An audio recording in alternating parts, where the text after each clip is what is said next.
Hi, dear members. Can you hear me? Can you watch the screen? Please respond.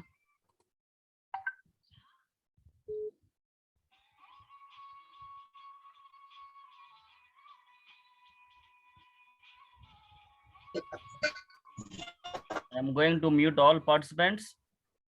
Please send me response. Raise your hand or chat. Okay, fine. So you can hear me and you can watch the screen. Very good. Our class lasts only 40 minutes, so let others join in the meanwhile. Let us start the class. Today we are going to learn about phrases and clauses. ఈరోజు మనం phrases clauses అనేది నేర్చుకోబోతున్నాం. ఒక సెంటెన్స్లో words ఉంటాయి, phrases ఉంటాయి, clauses ఉంటాయి. అవన్నీ మనం డీటెయిల్గా నేర్చుకుంటేనే ఆ సెంటెన్స్ అనేది మనకి అర్థమవుతుంది అనమాట. ఫస్ట్ మనం ఫ్రేజ్ అంటే ఏంటో తెలుసుకుందాం.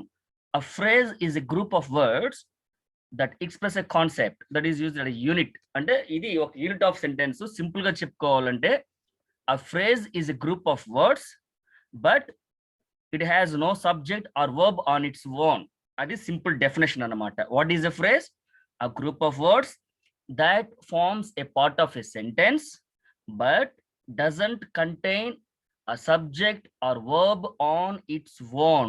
తనకంటూ సొంతంగా సబ్జెక్ట్ కానీ ఆబ్జెక్ట్ కానీ ఉండదు. ఇది వాక్యంలో ఒక పదాల సమూహం, వాక్యంలో ఒక భాగం అన్నమాట. గ్రూప్ ఆఫ్ వర్డ్స్ అంటే పదాల సమూహం. It forms a part of a sentence but no subject, no verb on its own. Verb ఉన్నట్లుగా కనిపిస్తుంది కానీ వర్బ్ అనేది ఉండదు. లాస్ట్లో నేను చెప్తాను ఫ్రేజు క్లాజు ఒక 2 ఎగ్జాంపుల్స్ ఇచ్చి ఎక్స్ప్లెయిన్ చేస్తాను. ఇప్పుడు మనం ఫ్రేజు డెఫినేషన్ ఎగ్జాంపుల్స్ మనం ఇప్పుడు నేర్చుకుంటున్నాం. సో మనకు ఫ్రేజ్ అంటే తెలుసు. What is a phrase? I repeat, a phrase is a group of words that forms a part of a sentence but doesn't contain verb or subject on its own. దానికంటూ సొంతంగా subject verb అనేది ఫ్రేజ్లో ఉండదు. ఇది సెంటెన్స్లో ఒక part, group of words అన్నమాట. First ఫ్రేజెస్లో types చూద్దాం. Noun phrases. A noun phrase consists of a noun and all its modifiers. Modifiers అంటే ఏంటి? ఇక్కడ యాడ్జెక్టివ్స్, క్వాలిఫైయర్స్కి మనం చెప్పుకుందాం. క్వాంటిటీ కానీ క్వాలిటీ కానీ తెలిసిన యాడ్జెక్టివ్స్ అన్ని కలిపి. సపోజ్ ఇక్కడ నౌన్ ఏంటి? టూరిస్ట్ అనేది నౌన్ అనమాట. కానీ ఫ్రేజ్ అంటే it's not just a word, it is a group of words. మరి ద బివిల్డర్డ్ ఇదేంటిది? ఈ ద అనేది యాడ్జెక్టివే, బివిల్డర్డ్ అనేది కూడా యాడ్జెక్టివే. ఇవన్నీ కలిపి దీన్ని క్వాలిఫై చేస్తున్నాయి, టూరిస్ట్ని క్వాలిఫై చేస్తున్నాయి. కాబట్టి మళ్ళీ ఒకసారి చూడండి. ఎ noun phrase consists of a noun and all its modifiers. జనరల్గా క్వాలిఫైయర్గా మనం చెప్పుకోవాలి. కాబట్టి ఇక్కడ ఇది ఫ్రేజ్ అన్నమాట. ఇది phrase.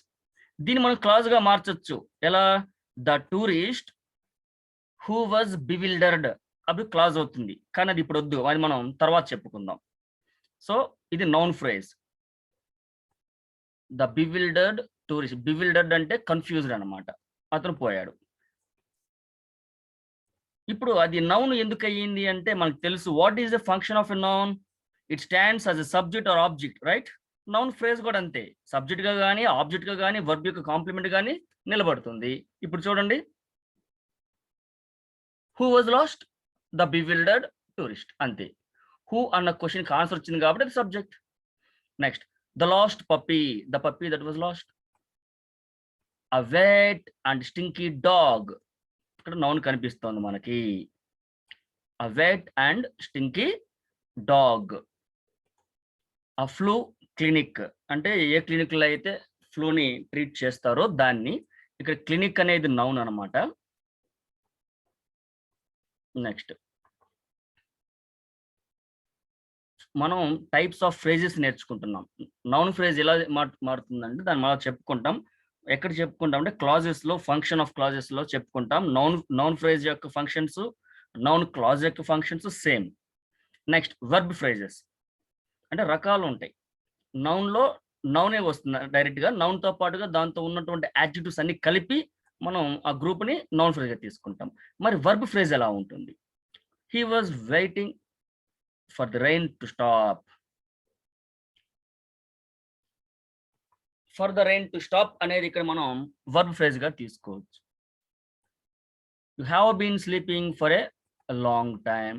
You might enjoy a message. Enjoy a message. He was eager to eat dinner. ఇవన్నీ కూడా గ్రూప్ ఆఫ్ వర్డ్సే. ఇందులో వర్బ్ ఉందన్నమాట. కాబట్టి దీన్ని వర్బ్ ఫ్రేజెస్ అని చెప్పుకుంటాం. That consist of a verb and all its modifiers. ఇప్పుడు for example waiting for the rain to stop అన్నాం. వర్బ్ లాగా ఉంది, కానీ అది ఇండిపెండెంట్గా మన వర్బ్ అని చెప్పడానికి లేదు. అది ఇక్కడ part the rain to stop. For the rain to stop అనేది మనం ఒక భాగంగా తీసుకోవాలి. కాబట్టి అక్కడ వర్బ్ ఉందని మనం చెప్పకూడదు. Next gerund phrases. జెరండ్ అంటే మీకు తెలుసు, వర్బ్కి ఇంగ్ ఫామ్ చేర్చి నౌన్ యొక్క ఫంక్షన్కి దాన్ని ఉపయోగిస్తాం. ఏంటది?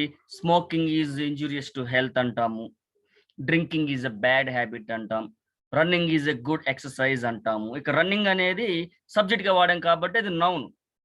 నౌన్ అంటాం లేదు, వర్బ్ ప్లస్ ఇంగ్ వాడాం కాబట్టి జెరండ్ అన్నాం. ఆ gerund phrase is simply a noun phrase that starts with a gerund. జెరండ్తో స్టార్ట్ అవుతుంది. చూడండి, taking my dog for walk is fun. Question చేయొచ్చు, what is fun or which is fun? Taking my dog for walk, నా కుక్కని వాక్కి తీసుకెళ్ళటం అనేది చాలా ఫన్గా ఉంటుంది. ఇక్కడ ఇది ఏం చేస్తుంది? సబ్జెక్ట్గా నిలబడింది అనమాట. ఈ టోటల్ ఫ్రేజే ఈజ్ అన్న వర్బ్కి సబ్జెక్ట్గా నిలబడింది అనమాట. అందుకే దాన్ని నౌన్ ఫ్రేజ్ అని మనం చెప్పుకుంటాం. అంటే నౌన్ ఫ్రేజెస్ ఇవన్నీ టైప్సే. జెరండ్ ఫ్రేజ్ అన్నప్పటికీ కూడా మనం it belongs to noun phrases ప్రైమరీగా మనం చెప్పుకోవచ్చు. Walking in the rain can be difficult. ఇక్కడ వాకింగ్ ఉంది కదా సార్, ఇది వర్బే కదా అనుకోవచ్చు. వర్బ్ కాదది. ఆ వర్బ్ని మనం ఉపయోగించి ఒక ఫ్రేజ్ తయారు చేసాం. అది ఎప్పుడు వర్బ్ అవుతుందంటే I am walking, they are walking, he is walking అని హెల్పింగ్ వర్బ్తో వాడినప్పుడు అది వర్బ్ అవుతుంది. కానీ ఇక్కడ లేదు కదా, బీ ఫార్మ్స్ ఏం లేవు కదా, కాబట్టి మనం వర్బ్గా దాన్ని పరిగణించకూడదు. పైగా అది జెరండ్ యొక్క ఫంక్షన్ చేస్తుంది, అంటే సబ్జెక్ట్గా నిలబడుతుంది అనమాట. కాబట్టి దాన్ని మనం ఫ్రేజ్గానే పరిగణించాలి. అక్కడ నౌన్ ఉందని మనం ఎట్టి పరిస్థితుల్లో భావించకూడదు. కనిపిస్తాయి, ఇది సబ్జెక్ట్ కదా, నౌన్ కదా అనిపిస్తాయి, కానీ మనం చాలా జాగ్రత్తగా గమనించాలి. What is it's function in a sentence అనేది మనం చూడాలి. Infinitive phrases. An infinitive phrase is noun phrase that begins with an infinitive verb. అది టు ఇన్ఫినిటివ్ కావచ్చు, ఇంకొక ఇన్ఫినిటివ్ కావచ్చు, ఏదైనా కావచ్చు. To make lemonade, you have to start with lemons. నువ్వు లెమనేడ్ చేయాలంటే ఇక్కడ ఏముంది? టు మేక్ లెమనేడ్, ఇది ఫ్రేజ్. ఇక్కడ మేక్ ఉంది కదా అని మనం వర్బ్ కదా అని అనుకోకూడదు. ఎప్పుడు వర్బ్ అవుతుంది? I make, she makes, they make అన్నప్పుడు మాత్రమే అది వర్బ్గా పరిగణించాలి. కాబట్టి వర్బ్ను ఉపయోగించి ఇక్కడ మనం ఫ్రేజ్ తయారు చేస్తాం. వర్బల్ ఫ్రేజ్గా మనం చెప్పుకోవచ్చు. To win first prize is my ambition అంటాం. టు విన్ ఫస్ట్ ప్రైజ్ గెలవటం అనేది ఇక్కడ ఫ్రేజ్ అన్నమాట. అది సబ్జెక్ట్గా నిలబడింది కాబట్టి. Next appositive phrases. And appositive phrase restates that and defines a noun. It consists of one or more words. Apposition అంటే మీకు తెలుసు, అపోజిషన్ అంటే పక్కన రావటం అనమాట. ఒక పెట్టి పక్కన పెడుతుంటారు. ఇదే her horse and Arabian was her pride and Joy. దీన్ని కరెక్ట్గా చెప్పాలంటే హీజ్ అరేబియన్ హార్స్ అని కూడా మనం చెప్పచ్చు. అప్పుడు ఏమవుతుంది? అది నౌన్ ఫ్రేజ్గా మారుతుంది. కానీ ఇక్కడ ఏం చేసాం? హార్స్ అని, హర్ హార్స్ అని పెట్టి పక్కన అపోజిషన్ పక్కన పెట్టాం. దాన్ని అపోజిషన్ పక్కన రావటమే. ఇలా కూడా వస్తుంది మనకి. ఇది మొన్న మన గ్రూప్లో ఎవరో పెట్టారు సేమ్ ఎగ్జాంపుల్. ఇది దానికి ఆన్సర్ అన్నమాట, కరెక్ట్ అయినటువంటి ఆన్సర్. ఇక్కడ చూడండి, my wife is also my best friend అని ఒక సెంటెన్స్ ఉంది. కానీ ఇక్కడ ఏం చేసాము? ఒక అపోజిషన్ ఫ్రేజ్ జాయిన్ చేసాం. ఈ మై వైఫ్ అనే దాన్ని మనం ఇక్కడ డిఫైన్ చేయదలుచుకున్నాము.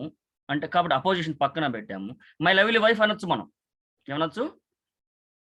మై లవ్లీ వైఫ్ అనేయచ్చు. కానీ అపోజిషన్గా వాడి ఇక్కడ the love of my life అనేది ఇక్కడ group of words. So that is a phrase. అది ఏం చేస్తుంది? అపోజిటివ్ ఫ్రేజ్గా ఇక్కడ పనిచేస్తుంది, ఫంక్షన్ చేస్తుంది. నెక్స్ట్ పార్టిసిపియల్ ఫ్రేజెస్ అన్నమాట. మీకు తెలుసు కదా వర్బ్ పార్టిసిపుల్స్ అనేవి. A participial phrase begins with a past or present participle. Washed with my clothes, my cell phone no longer worked. అంటే క్లాత్స్‌తో పాటు నా ఫోన్ కూడా కలిపి ఉతికేయటం వలన అన్నారు. ఇక్కడ వాష్డ్ ఉంది కదా అని చెప్పి దాన్ని వర్బ్ అనడానికి లేదు మనం. ఎప్పుడు వర్బ్ అవుతుంది? ఐ వాష్డ్, దే వాష్డ్ అన్నప్పుడు హి doesn't wash, he didn't wash అన్నప్పుడు అది వర్బ్ అవుతుంది. కానీ ఇక్కడ ఏం చేసాము? పార్టిసిపుల్‌గా దాన్ని మనం వాడాం. For example he treated his injured leg అన్నాం. అక్కడ ఇంజ్యూర్డ్ అనేది వర్బ్ కాదు కదా! అలాగనమాట. Knowing what I know now, I wish I had never come here. Knowing what I know now ఇప్పుడు నాకు తెలిసిన ప్రకారం. ఇక్కడ నోయింగ్ ఉంది కదా అని దాన్ని వర్బ్‌గా మనం భావించడానికి లేదు. పైగా ఐ నో అని కనిపిస్తున్నప్పటికి కూడా అది దీనికి అపోజిషన్ గానే మనం భావించాలి. కాబట్టి this is a phrase. It doesn't contain subject and verb on its own. Next prepositional phrases. Prepositional అంటే ఒక ప్రపోజిషన్‌తో అది అటాచ్ అయ్యి వస్తాయన్నమాట. మీకు తెలిసిందే ప్రపోజిషన్ అంటే మీకు తెలిసింది టు గాని, ఫర్ గాని, ఎట్ గాని, ఇన్ కానీ ఇవన్నీ ప్రపోజిషనల్ ఫ్రేజెస్ మీకు తెలిసిందే. On the table. ఇక్కడ ఆన్ అనే ప్రపోజిషన్ ఉపయోగించి మనం ఫ్రేజ్ తయారు చేసాం. By the brook, over the rainbow, in the dark of night. So ఇది. నెక్స్ట్ అబ్సల్యూట్ ఫ్రేజెస్ అని ఇంకొక రకం. An absolute phrase has a subject but not an action verb. So it cannot stand alone as a complete sentence. It modifies the whole sentence, not just a noun. ఇది కేవలం noun గా ఫంక్షనే కాకుండా sentence మొత్తాన్ని ఇది modify చేస్తుందన్నమాట. He stayed between his legs అంటే తన తోకని కాలు మధ్యన పెట్టుకొని the dog walked out of the door అంటే ఎలా వెళ్ళిపోయింది డాగ్ అని అనడానికి మనం ఒక ఫ్రేజ్ ని ఇక్కడ ఇంట్రడ్యూస్ చేసాం. He stayed between his legs. ఇక్కడ వర్బ్ మనకి కనపడదు. తర్వాత పిక్నిక్ బాస్కెట్ ఇన్ హ్యాండ్ అంటే చేతిలో పిక్నిక్ బాస్కెట్ హ్యాండ్ పెట్టుకొని she set off for her date అలా వెళ్ళిపోయింది. సో ఇవన్నీ కూడా ఇక్కడ మనకి phrases. Their heads hanging down అన్నాం. ఇక్కడ హ్యాంగింగ్ ఉంది కదా అని చెప్పి దాన్ని వర్బ్గా అనకూడదు మనం. చెప్పా కదా ఎక్స్ప్లెనేషన్ ఆల్రెడీ మీకు ఇచ్చాను. Somebody sent a message. Prepositional phrase కావాలి మళ్ళీ అడిగారండి. ప్రపోజిషనల్ ఫ్రేజ్లో ఏం లేదు. ఇక్కడ ప్రపోజిషన్ వాడతారు. ఎట్లా? On the table, by the brook, beyond my capacity అని, between a rock and hot place, for a while అని చెప్పి ఇక్కడ ఫర్ అనేది ప్రపోజిషన్ ఉపయోగించి ఇంకొన్ని వర్డ్స్ని దాంతో కలిపారన్నమాట. అదే prepositional phrases. Against all odds best example ఇది. అన్ని కష్టాలకి ఎదురుగా అన్నట్లుగా మనం చెప్పుకోవచ్చు. సో ఇప్పుడు మనం రివైజ్ చేస్తే ఫ్రేజ్ అనేది ఏంటి అంటే ఆ phrase is a group of words that forms a part of a sentence but doesn't have subject or verb on its own. ఉన్నట్లుగా కనిపిస్తే గానీ మనం చెప్పలేము. కాకపోతే అవి సబ్జెక్ట్ గా నిలబడతాయి. సెంటెన్స్ కి సబ్జెక్ట్ గా నిలబడతాయి కానీ ఫ్రేజ్ కంటూ ఒక సబ్జెక్ట్ ఆబ్జెక్ట్ మనం ఉంచలేం. మనం వాటిని పార్ట్స్ ఆఫ్ స్పీచ్ నేర్చుకోవాలి. అందుకే నేర్చుకుంటే వాటిని మనం సబ్జెక్ట్స్ గా మార్చొచ్చు. ఇచ్చినటువంటి వర్బ్స్ ఏమైతే ఉన్నాయో మనం వేరే వర్బ్ లోకి మనం వాటిని మార్చొచ్చు, క్లాజ్ గా మార్చొచ్చు. అది ఎప్పుడు చెప్పుకుంటామంటే changing phrase into a clause, simple compound complex topic ముందర అది మనం నేర్చుకుంటాం. ఆ ప్రాసెస్ లో మనం అది నేర్చుకుంటాం. ఇప్పుడు మనం ఫ్రేజ్ యొక్క డెఫినేషన్ తెలుసుకున్నాం. It forms a part of a sentence. It is a group of words but no subject or verb on its own. There seem to be subject or verb ఉన్నట్టుగా అనిపిస్తాయి కానీ ఉండవు.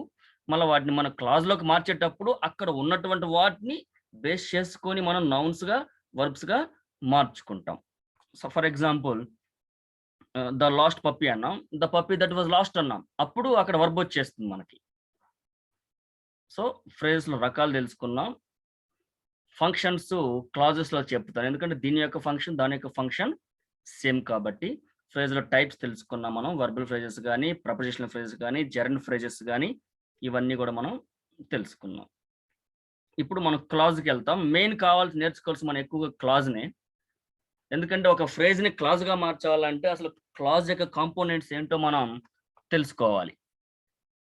A clause, ఇది కూడా same. A clause is a group of words containing a subject and predicate and functioning as a member of complex or compound sentence. ఇలా చెప్తే మీకు అర్థం కాదు. నేను చెప్తాను. మనకి రెనన్ మార్టిన్‌లో ఉన్నటువంటి డెఫినిషను ద బెస్ట్ డెఫినిషన్. ఎప్పుడూ కూడా Wren and Martin is the bible of ఇంగ్లీష్‌గా మనం ఇంగ్లీష్ గ్రామర్‌గా మనం చెప్పుకోవచ్చు. A clause is a group of words. Clause అనేది కూడా ఒక పదాల సమూహం. A group of words thought forms a part of a sentence. సెంటెన్స్‌లో ఒక భాగం. But it contains a subject and verb on its own. తనకంటూ ఒక సబ్జెక్ట్ ప్లస్ వర్బ్ ప్రెడికేట్ అని తెలుసు కదా. సబ్జెక్ట్ మినహాయించినటువంటి మిగిలిన సెంటెన్స్ లో ఉన్నటువంటిది వర్బ్తో కలిపి. సపోజ్ ఐ లైక్ స్వీట్స్ అన్నప్పుడు ఐ అనేది సబ్జెక్ట్ గా భావించి లైక్ స్వీట్స్ అనేది మొత్తం ప్రెడికేట్. కాబట్టి క్లాజ్ యొక్క డెఫినేషన్ మళ్ళీ చెప్తాను వినండి. A clause is a group of words. It forms a part of a sentence. It contains a subject and verb on its own.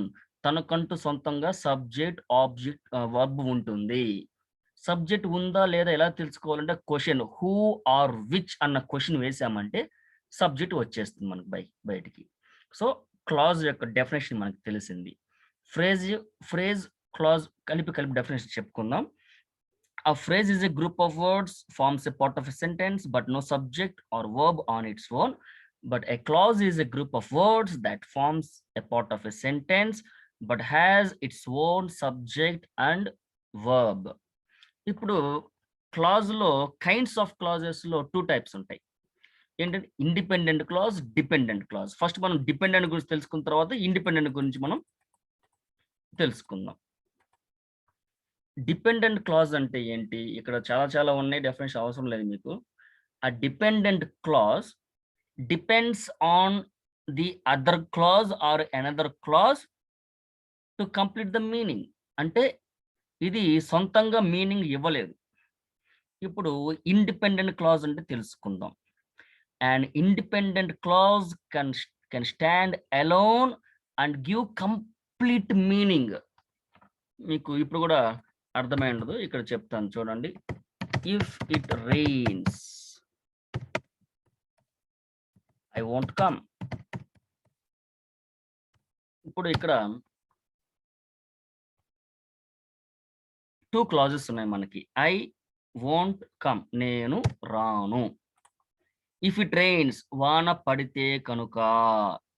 ఇక్కడ మన 2 సెంటెన్సెస్ ఉన్నాయి, 2 క్లాజెస్ ఉన్నాయి ఐ మీన్ ఈ సెంటెన్స్ లో. ఎందుకంటే I subject, won't come verb. It subject, rains verb. కాబట్టి subject plus verb ఉంటే ఖచ్చితంగా క్లాజ్ కానీ సెంటెన్స్ కానీ అయిపోతుంది అది మనకి. Who won't come, I. Which rains, it rains. కాబట్టి it has a subject verb, it has subject verb. మనకు క్లియర్ గా తెలిసిపోతున్నాయి. ఇక్కడ 2 క్లాజెస్ ఉన్నాయి. ఇప్పుడు ఇందులో ఏది డిపెండెంట్ ఏది ఇండిపెండెంట్ అని సింపుల్ గా మనం తెలుసుకోవాలంటే చిన్న టెక్నిక్. మనం ఫుల్ స్టాప్ పెట్టగలిగితే అది ఇండిపెండెంట్ క్లాజ్. ఫుల్ స్టాప్ పెట్టలేకపోతే అది dependent clause. For example I won't come, నేను రాను. ఫుల్ స్టాప్ పెట్టుకోవచ్చు కదా, సెంటెన్స్ కంప్లీట్. నేను రాను, నేను వస్తాను, నేను వెళ్ళాను, ఫుల్ స్టాప్ పెట్టచ్చు. కానీ మరి ఇది చూడండి, ఇఫ్ ఇట్ రెయిన్స్, వాన పడితే. What next? పడితే అని ఫుల్ స్టాప్ పెట్టలేం కదా. నువ్వు పిలిస్తే, నువ్వు కష్టపడితే, నువ్వు డబ్బులు ఇస్తే. ఇస్తే ఏంటి? So there is a question mark. It is incomplete. It's అంత సింపుల్ అండి. అది డిపెండెంట్ క్లాజా ఇండిపెండెంట్ క్లాజా ఎలా తెలుసుకోవచ్చు అంటే, if we can use full stop after the clause, it is an independent clause. If it demands further clarification or further phrase or clause to complete meaning, it is dependent clause. ఇప్పటికి మీకు అర్థమైంటుంది. Clause అనేది group of sentence, I mean group of words. It has own subject and verb ఉంటుంది. మళ్ళీ దాంట్లో dependent clause, independent clause అని ఉంటాయి. వేరే clause మీద ఆధారపడకుండా కంప్లీట్ మీనింగ్ ఇవ్వగలిగే దాన్ని ఇండిపెండెంట్ క్లాజ్ అంటాము.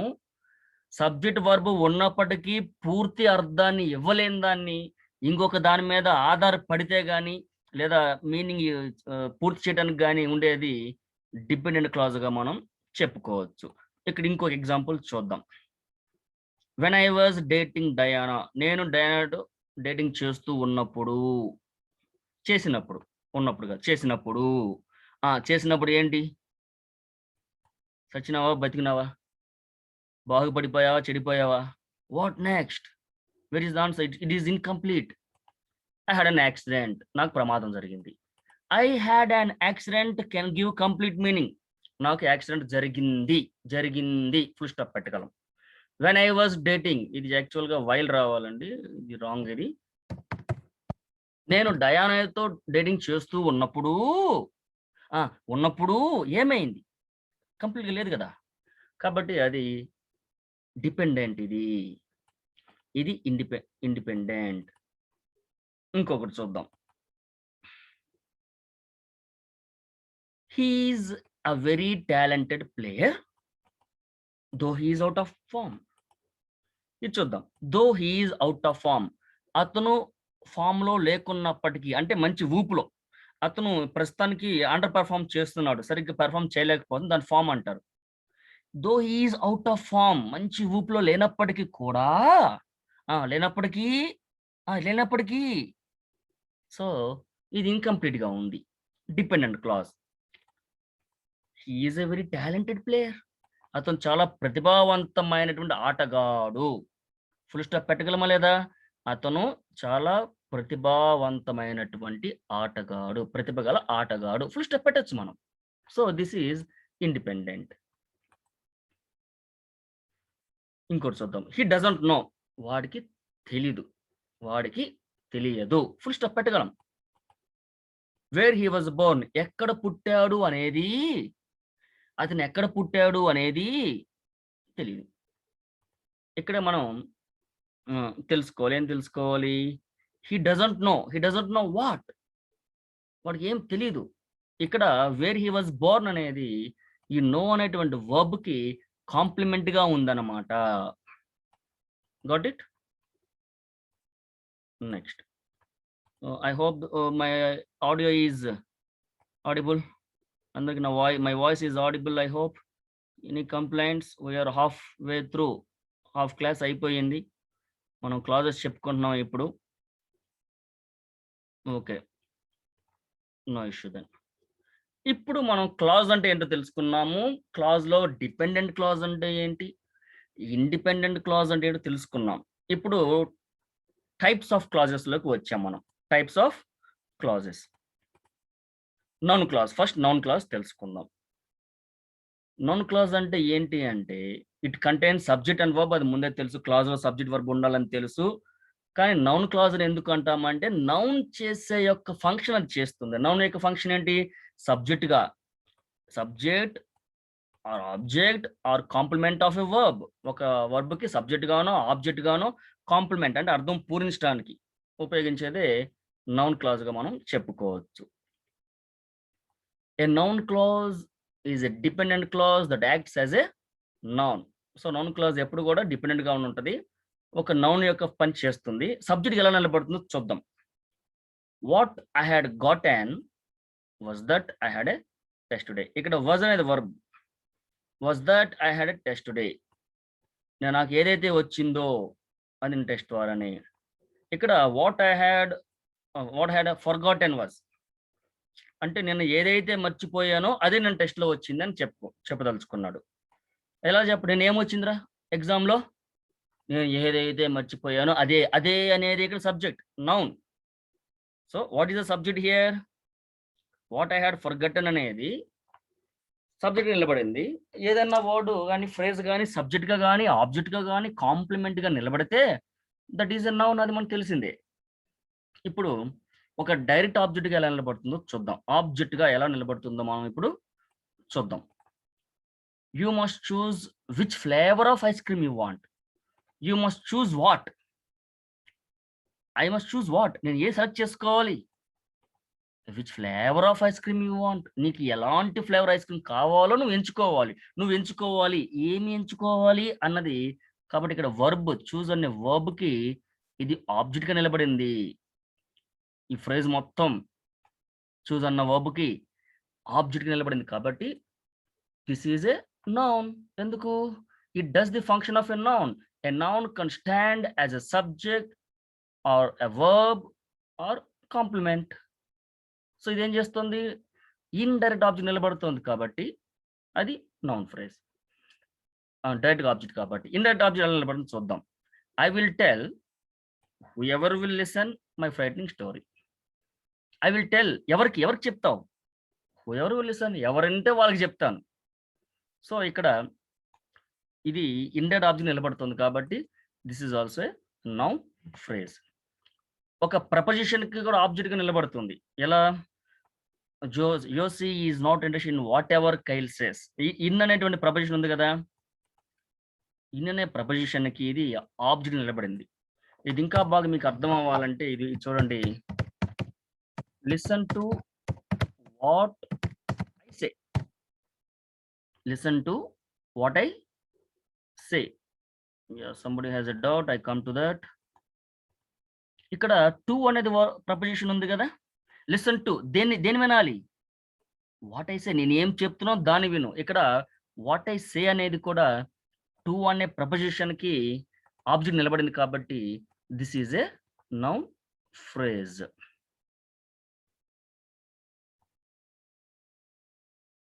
Yes, somebody raise your hand. Please send me a message so that I can rectify your doubt. I can clarify your doubt. Next, subject complement ఎలా నిలబడుతుంది చూద్దాం. Michael's excuse was that he had forgotten to set his alarm. వాడి excuse ఏంటి? That he had forgotten to set his alarm. Alarm పెట్టడం మర్చిపోయాడు అనేది. That he had forgotten. దీన్ని subject కూడా వాడచ్చు. ఎలా? That he had forgotten to set his alarm was Michael's excuse. ఇలా కూడా మనం మార్చొచ్చు అనమాట. కాబట్టి ఇది మొత్తంగా మనం నౌన్ ఫ్రేజ్ గా తీసుకోవచ్చు. కాబట్టి ఇక్కడ కాంప్లిమెంట్, వాజ్ కి కాంప్లిమెంట్ ఉందని మనం చెప్పుకోవచ్చు. అపోజిటివ్ అంటే పక్కన రావటం, మనం ఫస్ట్ లో చెప్పుకున్నాం. అపోజిటివ్ ఫ్రేజ్ లో కూడా మనం చెప్పుకున్నాం. It seems to both the teacher that all the students are being too quiet. That all the అంటే స్టూడెంట్స్ అందరూ క్వైట్ గా ఉండటం అనేది టీచర్కి ఇబ్బందికరంగా ఉంది. అలా ఇది noun clause. A noun clause can stand as a subject, or direct object, or indirect object, or object to a preposition, or subject complement. ఇవన్నీ అదే నౌన్ ఫ్రేజ్ కూడా అంతే, సేమ్ ఇలాగే పనిచేస్తుంది.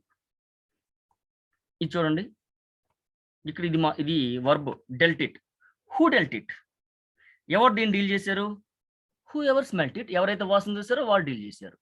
So who ever smelt it అనేటువంటిది dwelt అనేటువంటి వర్బ్కి subject నిలబడింది కాబట్టి అది non phrase. My command is, నా కమాండ్ ఏంటంటే, పూర్తిగా లేదు కదా, కాబట్టి ఈజ్ అనేది ఇంకా కోరుతోంది. కంప్లీట్ సెంటెన్స్ పూర్తి చేయడానికి ఈజ్ అనేది పక్కన కాంప్లిమెంట్ కోరుతోంది. So what ever you wish, my command is what ever you wish. నువ్వు ఏది కావాలి అదే. ఇంకా ఇండైరెక్ట్ ఆబ్జెక్ట్ గా ఎలా ఉంటుంది? I will give what you said. I will give what will you give? What you said, నువ్వేం అడిగా దయిస్తాను. సో ఇక్కడ ఇండైరెక్ట్ ఆబ్జెక్ట్ గా నిలబడింది. ఇది ఆల్రెడీ మనం చెప్పుకున్నాం. ఇప్పుడు యాడ్జెక్టివ్ క్లాజ్. యాడ్జెక్టివ్ ఫంక్షన్ ఏంటి? It qualifies or quantifies a noun or pronoun. ఇక్కడ కూడా అంతే, ఇది ఏం చేస్తుందంటే క్వాలిఫై చేస్తుంది అన్నమాట. జనరల్గా చాలా ఈజీగా మనం గుర్తుపెట్టుకోవచ్చు. యాడ్జెక్టివ్ క్లాజ్ అనేది ఎలా వస్తుందంటే who, whom, whose, that, which అనేది వస్తాయి. దట్ వచ్చినప్పుడు కొంచెం జాగ్రత్తగా ఉండాలి. దట్ అనేది నౌన్ క్లాజ్ లా కూడా వస్తుంది. ఎలా అంటే that he has hurts me. That he has hurts me అంటే వాడు బాధపడ్డాడు అనేది నన్ను బాధిస్తోంది. కానీ దట్ వచ్చినప్పుడు జాగ్రత్తగా ఉండాలి. మీరు ఎప్పుడైతే రిలేటివ్ ప్రొనౌన్స్ నేర్చుకుంటారో అప్పుడు మీకు ఈ డౌట్ రాదు. దట్ వచ్చింది కదా noun phrase, adjective, noun clause, adjective clause అని మీకు డౌట్ రాదు. జనరల్గా వీటితో స్టార్ట్ అవుతుంది. కొన్నిసార్లు కన్ఫ్యూజ్ చేస్తే మనకి adverb phrases, adjective phrase confusion వస్తుంది. దాని మీద రేపు ఒక 10 నిమిషాలు మనం గ్రూప్లో డిస్కస్ చేసుకుంటాం. ఇప్పుడు యాడ్జెక్టివ్ క్లాజ్తో మాత్రమే డీల్ చేద్దాం కన్ఫ్యూజన్ లేకుండా.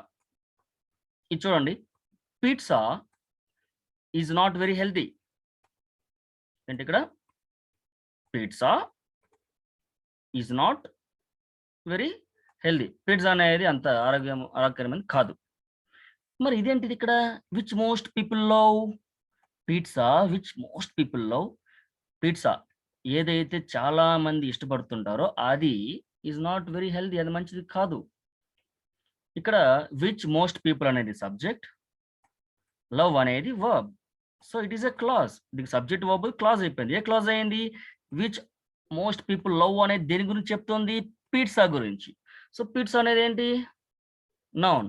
ఈ నౌన్ గురించి ఏది చెప్తుంది? What qualifies a noun? Adjective.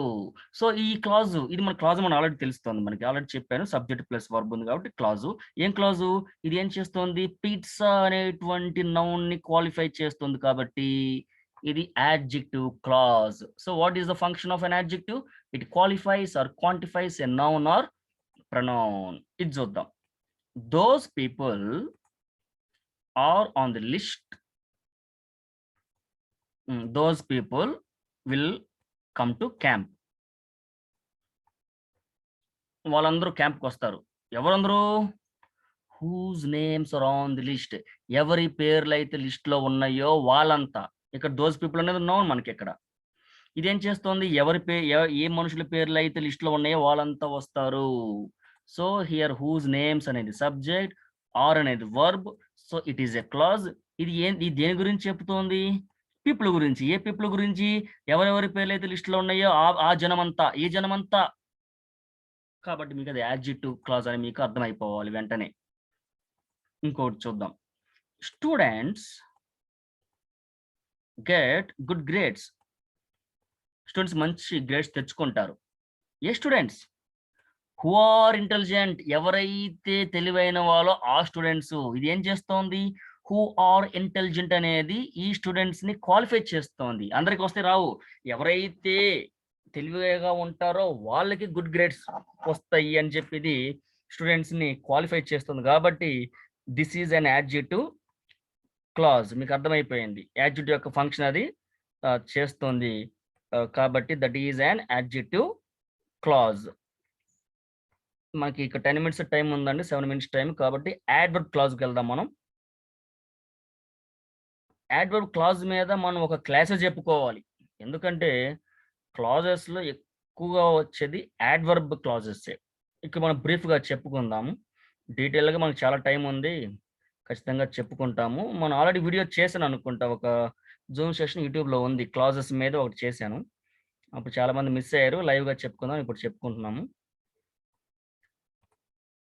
First types of adverbs మనకు ఉన్నాయి. adverbs of time, adverbs of reason, adverbs of condition, adverb of consequence, adverb of concession, adverbs of place. ఇవన్నీ ఉన్నాయి కదా. అవన్నీ బాగా నేర్చుకుంటే ఇది వస్తాయి. You have to go to bed now. You అనేది సబ్జెక్ట్, హ్యావ్ టు గో అనేది వర్బ్, సబ్జెక్ట్ వర్బ్ ఉంది. యో అనేది సబ్జెక్ట్, లైక్ అనేది వర్బ్. సో ఇక్కడ రెండు కనిపిస్తున్నాయి. Weather you like it or not. నీకు ఇష్టం ఉన్నను ఇష్టం లేకున్నను ఫుల్ స్టాప్ పెట్టలేం. ఇష్టం ఉన్నను లేకున్నను what next? You have to go to bed now. నువ్వు ఇప్పుడు పడుకోవడానికి వెళ్ళాలి ఫుల్ స్టాప్ పెట్టగలం. సో ఇది డిపెండెంట్ కాదు, ఇండిపెండెంట్. ఉన్నను లేకున్నప్పుడు ఇది. ఇక్కడ whether you like it or not, ఇష్టం ఉన్న లేకున్నా అనేది ఇక్కడ మన వెదర్ అనేది ఏం చేస్తుంది? ఇక్కడ మనకి ఇష్టమున్నా లేకున్నా అని condition. Unless you run fast your condition. నువ్వు వేగంగా పరిగెత్తుకుంటే incomplete. So dependent. You will miss the bus full stop మనం పెట్టుకోగలం. ఇంకొకసారి బ్రీఫ్ గా చెప్తాను. Since I will be working late, ఇది రీజన్ తెలియజేస్తోంది. నేను లేట్ అవర్స్ లో కూడా పనిచేస్తున్నాను కాబట్టి I will eat downtown, అక్కడే తినేస్తాను. ఇది రీజన్ అన్నమాట. Before we go on vacation, ఇది టైం తెలియజేస్తోంది. బిఫోర్ వి గో ఆన్ వెళ్ళక ముందు అని time so adverbs of time. Although she has a business degree, ఇది కన్సెషన్ అన్నమాట. ఉన్నప్పటికీ కూడా అనేది concession. Although she has business degree ఉన్నప్పటికి కూడా she is working as retail clock.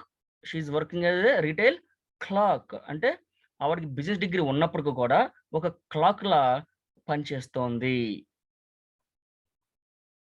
So ఇలా వస్తాయి. యాజ్ సూన్ యాజ్ ఇది టైం అన్నమాట. నిన్ను చూసిన వెంటనే, చూడంగానే టైం. సో ఇట్లా యాడ్వర్బ్ క్లాజెస్ వచ్చాయన్నమాట. మనం రేపటి క్లాస్‌లో ఏం చేస్తామంటే కొన్ని ఎగ్జాంపుల్స్ తీసుకొని, ఇది నౌన్ ఫ్రేజా, నౌన్ క్లాజా, యాడ్వర్బ్ క్లాజా, యాడ్జెక్టివ్ క్లాజా, అవి ఫ్రేజ్‌ని క్లాజ్‌గా ఎలా మారుస్తాం, ఇవన్నిటి మీద ఒక క్లాస్ చెప్పుకుంటాం. ఇది చాలా బ్రాడ్ టాపిక్ అండి. చాలా కాంప్లికేటెడ్ కూడా ఇది. కాకపోతే మనం సిస్టమాటిక్‌గా నేర్చుకుంటే ఏది కష్టం కాదు. Things that are easy now are once difficult మీకు తెలిసిందే. చెప్పుకుంటాం. మనకు చాలా క్లాసులున్నాయి. ఇంకా చెప్పుకుంటాం. మన డీఎస్సీ ఎయిమ్ మంది. We are going to achieve it. Now you can unmute yourselves. ఎవరైతే మాట్లాడదలుచుకున్నారో అన్‌మ్యూట్ చేసుకొని ఏమైనా డిమాండ్స్, సజెషన్స్, కంప్లెయింట్స్ చెప్పండి. మనం రెక్టిఫై చేసుకొని నెక్స్ట్ క్లాస్‌లో అవి లేకుండా చూసుకుంటాం. Now you are open to talk. ఎవరైతే మాట్లాడదలుచుకున్నారో whoever want to talk, they can unmute themselves and speak.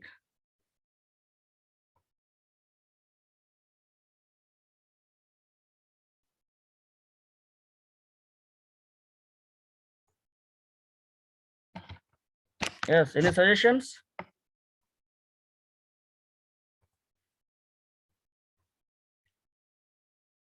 Tell please. Are there any suggestions to make? Do we need to change anything?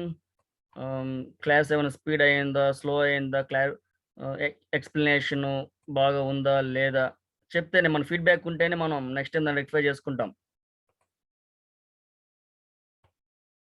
So clear? Any suggestions, any concerns? You are welcome. You are welcome to express your opinions. Anything to say?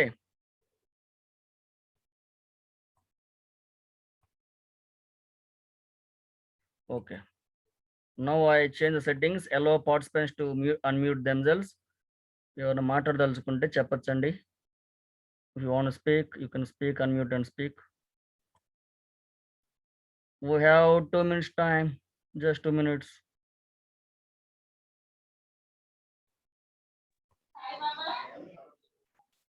Yes, any suggestions to close the session? I can see some people here.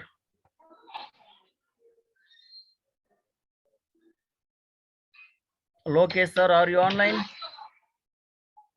Okay sir. Some Shiva sir. Rama Rao sir వచ్చినట్లేరే. Okay, ఫాస్ట్గా ఉంది explanation, కొంచెం slow చేయమన్నారు, చేద్దామండి. మనకి 40 minutes session కాబట్టి we hurried, of course we hurried, but next time definitely we will go slow. Still any feedback? I need only negative feedback, no positive feedback. You are welcome to put forward your concerns and complaints. నాకు negatives కావాలండి. ఇంకా suggestion ఉంటే చెప్పండి. Less than 1 minute time. Good evening, sir. Yes madam, ఎవరండి? Sir, Bhagyalakshmi. చెప్పండి madam. Sir, when you are teaching about adjective class, in that one sentence was there. Yeah. Who are in the list? On the list that is there in that PPT, on the list or in the list, I have doubt. Yeah, it depends ma'am. In or on we can use, depends on context. Okay sir, thank you sir. Yes ma'am. And any more responses from anyone?